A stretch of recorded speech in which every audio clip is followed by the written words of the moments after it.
Assalamu alaikum masu sauraron barkanmu da wannan lokacin ga cikakkun labaran duniyan. Ana fargabar ɓacewar ɗaruruwan baƙin haure a gaɓar ruwan Spain. Ɗaruruwan baƙin haure ne ciki har da ƙananan yara ake fargabar sun ɓace a tsibirin Canary, a cewar hukumomin ƙasar Spain. Jirgin ruwan, wanda ya tashi daga Fountain, wani yanki da ke kudancin Senegal mai tazarar kilomita 1,700 daga Tenerife, na ɗauke da baƙin haure aƙalla 200. Rahotanni sun tabbatar da cewa an samu ƙarin wasu jiragen ruwa biyu da ke da gwamman mutane da suka ɓace a gaɓar ruwan. Masu aikin ceto na ƙasa da ƙasa sun shaidawa hukumomin da abin ya shafa cewa mutanen da aka ceto suna cikin mummunan yanayi, musamman ƙananan yara. Tuni rundunar sojojin ruwan Spain ta aike da jiragen sama domin lalubo waɗanda suka ɓace, yayin da ake hasashen cewa kusan mutum 300 ne suka ɓace a ƙananan jiragen ruwan.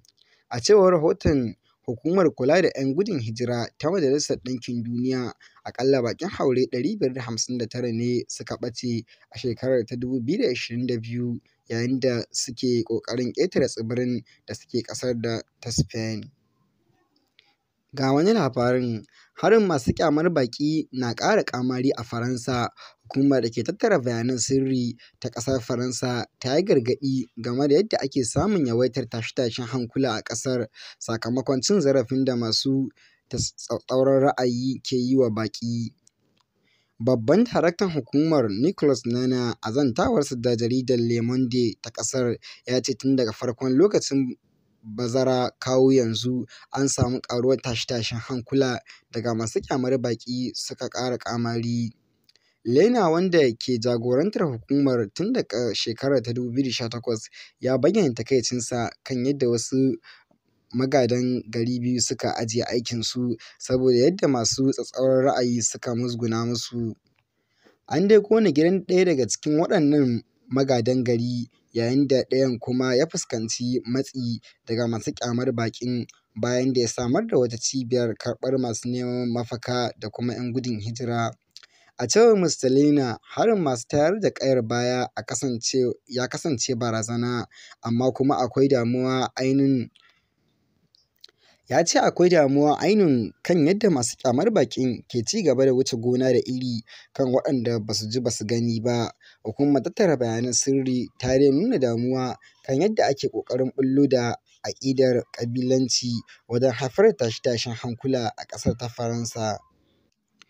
Ga wani labarin: an ceto mutum 30 daga hannun 'yan bindiga a Kebbi. An ceto mutum aƙalla 30 da 'yan bindiga suka yi garkuwa da su a yankin Danko Wasagu da ke jihar Kebbi. Waɗanda aka ceto ɗin sun fito ne daga garin Kwantagora na jihar Neja da Ɗanmari da Kaba da kuma Kajiji a jihar Zamfara da kuma Bena ta jihar Kebbi. Jaridar Daily Trust ta rawaito cewa shugaban ƙaramar hukumar Danko Wasagu, Alhaji Usaini Aliyu Bena, ya bayyanawa ga manema labarai game da rahoton ceto mutanen. Ya kuma yaba wa gwamnatin jihar kan yadda take aiki da jami'an tsaro tare da ba su tallafi domin ganin an fatattaki 'yan fashin dajin da suka addabi jihar da ma maƙwabtanta, tare da kuɓutar da waɗanda aka yi garkuwa da su. Kwalara ta hallaka mutum 50 a Afirka ta Kudu. Hukumomin lafiya na Afirka ta Kudu sun gargaɗi mazauna lardin Gauteng da ke ƙasar da su yi taka-tsantsan game da amfani da ruwan da suke sha a daidai lokacin da ɓarkewar cutar kwalara ya hallaka kusan mutum 50. Ƙungiyoyin al'umma sun buƙaci gwamnati ta tashi tsaye don inganta da kuma samar da tsaftataccen ruwan sha.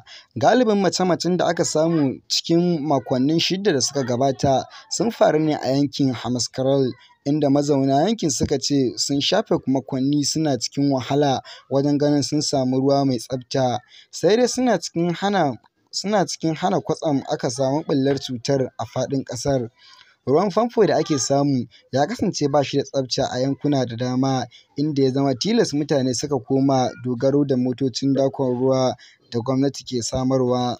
Cutar kwalara, wadda gurɓatacciyar abinci da ruwa ke haddasa yaɗuwarsa, na haifar da gudawa da amai, kuma mutum yana iya mutuwa cikin sa'o'i idan bai samu agajin gaggawa ba. Mutum 6 sun mutu a hari kan makarantar yara a China. 'Yan sanda a China sun ce an kashe mutum 6 a wani harin wuƙa da aka kai kan makarantar yara da ke yankin Guangdong a kudu maso gabashin ƙasar. 'Yan sanda sun ce an jikkata mutum guda sannan sun kama wani matashi ɗan shekara 25 mai suna Wu a garin Lianjiang. Kakakin shugaban yankin da ke birnin Lianjiang ya shaida wa 'yan jarida cewa mutum 3 cikin waɗanda aka kashe ƙananan yara ne. Kamfanin dillancin labaran AFP ya rawaito cewa wani jami'i a yankin ya ce sauran waɗanda abin ya rutsa da su sun haɗa da malami da kuma iyaye biyu. Harin ya faru ne a ranar Litinin a daidai lokacin da iyaye suka kai 'ya'yansu makaranta. Ba mu da alƙalaman mutanen da aka kashe a Mangu, inji gwamnatin Filato. An ci gaba da zaman ɗarɗar a yankin ƙaramar hukumar Mangu da ke jihar Filato bayan wani hari da ake zargin cewa ya haifar da asarar rayuka sama da 10. Lamarin ya haifar da kakkaɓa dokar hana zirga-zirga a ƙaramar hukumar karo na biyu a cikin wata 3. Jihar Filato ta daɗe tana fama da rikice-rikice masu alaƙa da ƙabilanci da kuma addini. Ko a watan Mayu, rahotanni sun bayyana cewa rikicin da aka samu a yankin na Mangu ya yi sanadiyar gwamman rayuka. A wata tattaunawa da BBC, mai magana da yawun gwamnatin jihar Filato, Gen Bere, ya ce har yanzu gwamnati ba ta samu rahoton yawan mutanen da aka kashe a rikicin na baya-bayan nan ba. Abin da na sani shi ne mutanen Mangu na cikin hali marasa kyau. Tun farko dai shugabannin ƙungiyar Fulani makiyaya sun yi iƙirarin cewar sun ƙirga gawar mutum 15 da aka kashe sannan an ƙona gidaje 78. Amma a tattaunawar BBC tasa da Mr. Bere ya bayyana cewa gwamnati ba za ta iya tantance gaskiyar adadin waɗanda aka kashe da ƙungiyoyin ke iƙirari. A cewarsa, ba zan iya cewa abin da shugabannin Fulani ke cewa gaskiya ne ko ƙarya ba, domin ba mu da wannan tabbacin. Ni na san da cewa ana kashe-kashe a Mangu, ana yi wa mutanen kwantar ɓauna ana kashe su. Mai magana da yawun gwamnan ya ce a yanzu gwamnati ta tura ƙarin dakarun tsaro domin tabbatar da zaman lafiya a yankin. Ya ƙara da cewa muna roƙon al'ummar yankin da su rungumi zaman lafiya, kuma yunƙurin da gwamnati ke yi kenan ganin an samu zaman lafiya. Wannan ne karo na biyu da gwamnatin ke ayyana dokar hana zirga-zirga a yankin na ƙaramar hukumar Mangu a cikin wata 2. NYSC ta ɗauke sansanin horas da matasa daga Mangu. Hukumar Kula da Rashin Matasa Masu yi wa ƙasa Hidima ta Najeriya ta sanar da sauyawa sansanin horas da 'yan yi wa ƙasa hidima daga ƙaramar hukumar ta Mangu zuwa Jos ta Kudu.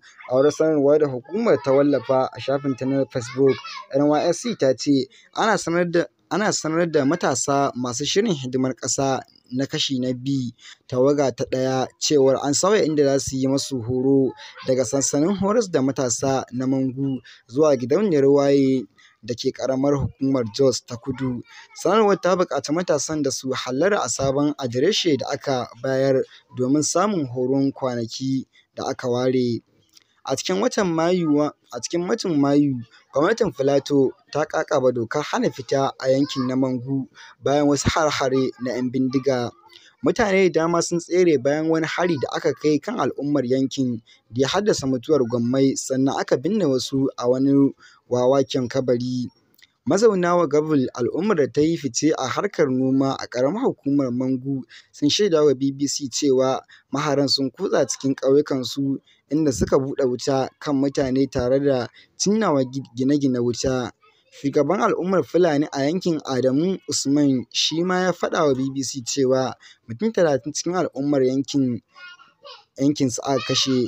Jas Jawale, wani labarin ya ce a wani ƙauyen Gudau ya ce an kashe ɗaya daga cikin mambobin majami'arsa, aka ƙona gidansa da cocin. Ga wani rahoton abin da ya sa ake tuhumar gwamnatocin baya kan kuɗin Abacha. Wata babbar kotun tarayya ta bayar da umarnin cewa a bayyana yadda aka kashe kuɗaɗe da suka kai dala biliyan 5 da ake zargin tsohon shugaban Najeriya Janar Sani Abacha ya sace amma aka ƙwato su tare da mayarwa ƙasar. Bayanai sun ce an mayar wa Najeriya kuɗin da aka kira da "satar Abacha" a lokacin mulkin shugabannin ƙasar kamar Olusegun Obasanjo da Umaru Musa Yar'Adua da Goodluck Jonathan da kuma Muhammadu Buhari. Kotun ta kuma umarci gwamnatin Shugaba Bola Tinubu ta bayyana takamaiman yawan kuɗin da tsohon shugaban mulkin sojin Janar Sani Abacha ya sace wa ƙasar da kuma dukkan abin da aka gano tun bayan komawar Najeriya mulkin dimokuraɗiyya. Abacha ya mulki Najeriya, ƙasa mafi yawan al'umma a nahiyar Afirka, daga shekara ta 1993 zuwa ta 1998, lokacin da Allah ya yi masa cikawa. Ƙungiyar Transparency International mai fafutukar yaƙi da rashawa ta ƙiyasta cewa Abacha ya wawure dukiyar al'ummar Najeriya da ta kai dala biliyan 5, inda ta ce kuma babu wanda ya taɓa gurfanar da shi gaban kotu kan batun. Wata ƙungiya mai rajin yaƙi da hanci da rashawa a Najeriya, Serap, ta ce shigar da ƙara gaban kotun inda ta buƙaci a tilastawa gwamnatin baya kuɗaɗen almundahnar Abacha. A tsawon shekaru da suka gabata, Amurka da Switzerland da kuma Birtaniya na cikin ƙasashen da suka mayar wa Najeriya ɗaruruwan miliyoyin daloli da ke da alaƙa da Abacha. Kotun dai ta baiwa gwamnatin umarnin da ta fito ta yi bayani dalla-dalla a kan yawan kuɗin da Abacha ya sace da kuma yarjejeniyoyin da gwamnatocin Najeriya na baya suka cimma da ƙasashen waje don mayar wa ƙasar irin wannan dukiya zuwa yanzu. Ƙungiyar Serap, wadda ta gabatar da ƙara kan batun, ta rubuta wa Shugaba Tinubu wasiƙa a ranar Lahadi, inda ta yi kira gare shi da ya bi umarnin kotun. Wani mai magana da yawun shugaban Najeriya, Dele Alake, bai mayar da martani kan saƙon da aka aika wa fadar shugaban ƙasa don jin martanin ba, inji kamfanin dillancin labaran na Reuters. A baya, Najeriya ta ce za ta yi amfani da wasu daga cikin kuɗin satar Abacha ne wajen gina ababen more rayuwa da suka haɗa da titunan mota da na jirgin ƙasa da kuma gadoji. Da yake yanke hukuncin kan batun a makon jiya game da ƙarar da ƙungiyar Serap ta shigar, mai shari'a James Olawale Omotosho ya kuma umarci gwamnati ta fito ta yi bayani kan irin ayyuka da ta yi ƙudurin satar Abacha da wuraren da aka yi ayyukan da kuma sunayen kamfanonin da suka yi su. Har ila yau, kotun ta bai wa gwamnatin tarayya umarnin yi mata bayanai dalla-dalla a kan rawar da Bankin Duniya da kuma wasu suka taka wajen gudanar da ayyuka da kuɗin satar Abacha a ƙarƙashin tsoffin shugabannin Najeriya da suka haɗa da Obasanjo da Yar'Adua da Jonathan da kuma Buhari. Hanzarin da ministan kuɗi ta bayar na cewa ma'aikatar ta duba kuma da ta ga wata takarda game da yadda aka kashe kuɗaɗen satar Abacha da kuma ayyukan da aka yi da su, abu ne da ba za a lamunta ba, saboda hakan ba shi da muhalli a Sashe na 7 na Dokar 'Yancin Samun Bayanai, inji mai shari'an. Omotosho ta ce gwamnati ta kasa bayyana wuraren da ta ce ta gina ababen more rayuwa da kuma sunayen kamfanonin da suka yi aikin ko suka ci gaba da ayyukan. Ga wani labarin: kotu ta dakatar da gurfanar da kwamishinan zaɓen Adamawa da aka dakatar.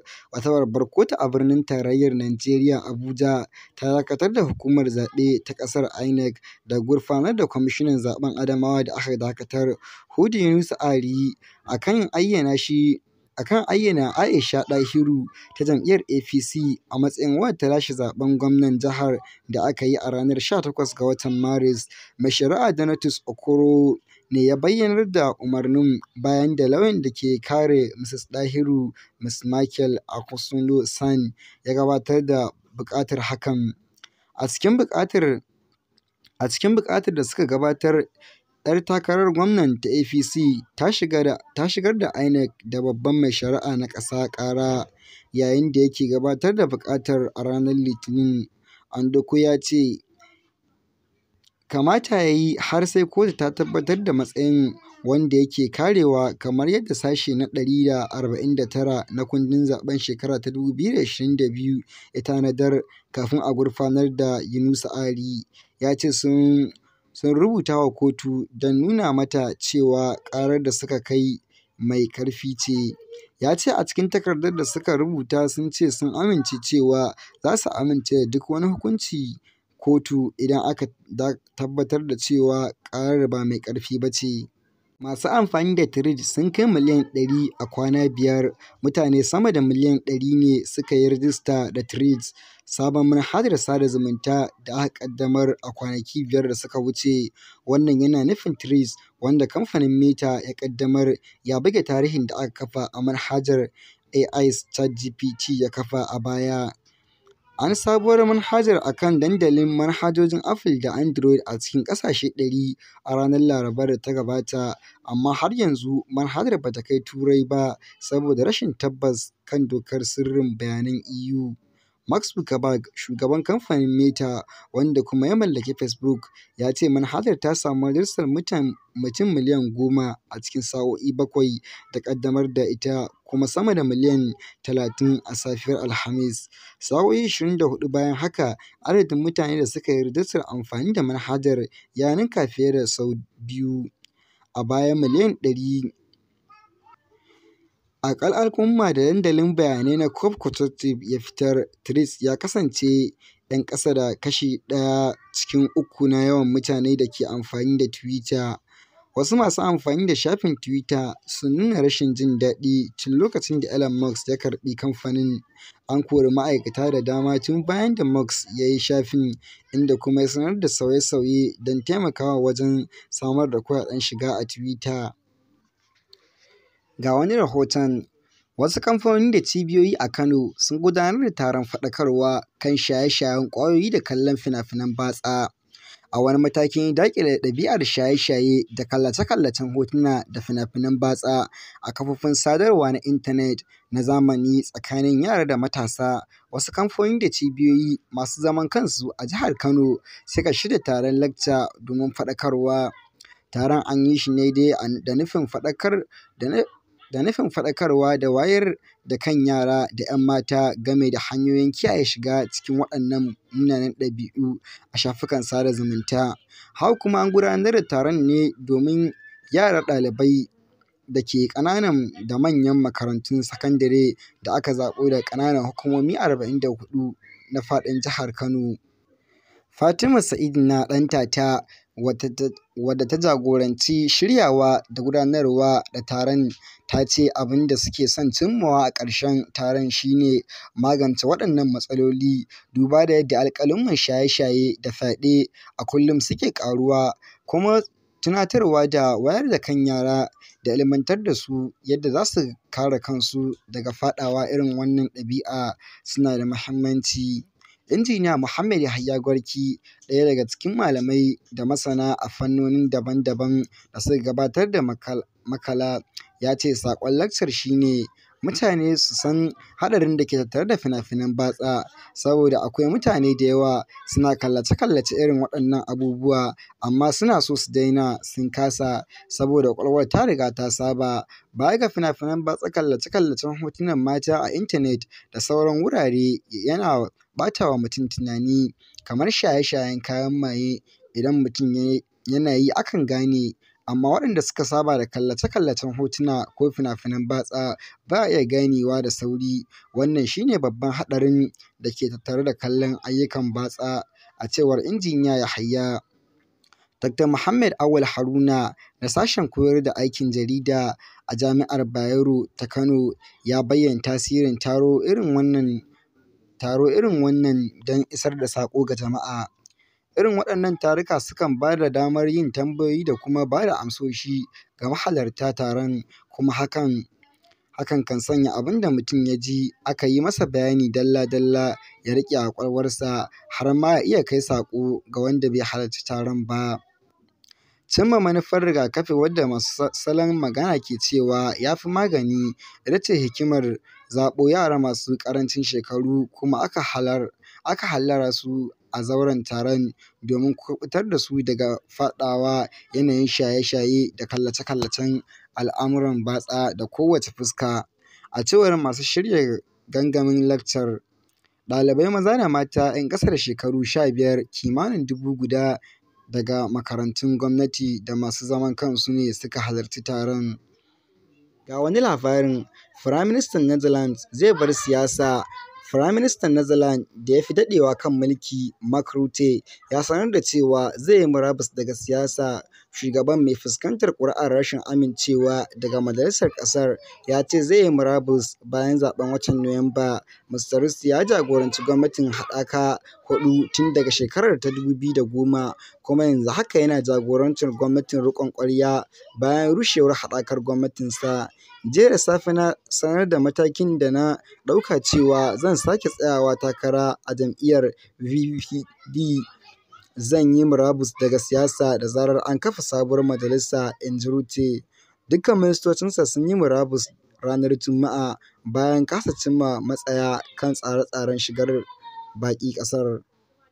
Ga wani labarin: Putin ya gana da shugaban sojojin haya na Wagner. Shugaban Rasha Vladimir Putin ya gana da shugaban sojojin hayar Rasha na Wagner, Yevgeny Prigozhin, bayan gazawar ƙungiyar a watan da ya gabata, inji fadar Kremlin.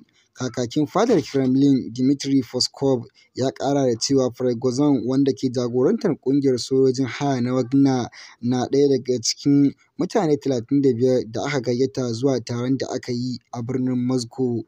Ya ce Shugaba Putin ya yi bayani kan yadda yaƙin Ukraine ke gudana da kuma boron sojojin haya. Tawayen da suka ƙaddamar a ranar 23 ga watan Yuni ya ɗauki tsawon sa'o'i 24.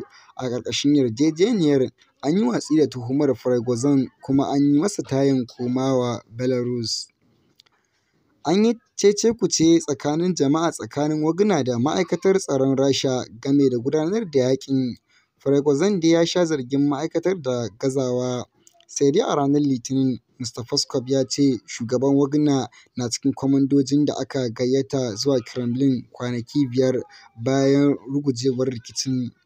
Kamfanin dillancin labaran Interfax ya ambato Mr. Peskov yana cewa shugaban ya yi bayanai a kan abubuwan da kamfanin ya yi a fagen daga. A cewar kakakin, ya ce Prigozhin ya shaida wa Mr. Putin cewa Wagner ta goyi bayansa ba tare da wani sharaɗi ba. Ba a dai san inda shugaban na Wagner yake ba. A ranar Alhamis ɗin da ta gabata, shugaban Belarus Alexander Lukashenko, wanda ya ƙulla yarjejeniya ta kawo ƙarshen tashin hankali, ya ce Prigozhin yana ƙasar Rasha. Jami'an Gabashin Afirka sun isa Habasha domin tattaunawa kan rikicin Sudan. Jami'ai daga sassan Gabashin Afirka sun fara isa Addis Ababa, babban birnin ƙasar Habasha, a wani yunƙurin sasanta ɓangarorin da ke rikici da juna a Sudan. Rikicin da aka kwashe watanni 3 ana yi ya raba mutane kusan miliyan 3 da mahallinsu, tare da yin barazana ga zaman lafiyar yankin baki ɗaya. Ana sa ran cewa sojojin Sudan da kuma dakarun RSF za su tura wakilai zuwa taron. Ana dai samun rahotannin cin zarafi da ake tafkawa kan fararen hula, musamman na mayaƙan sai kai da kake kwance da mayaƙan RSF a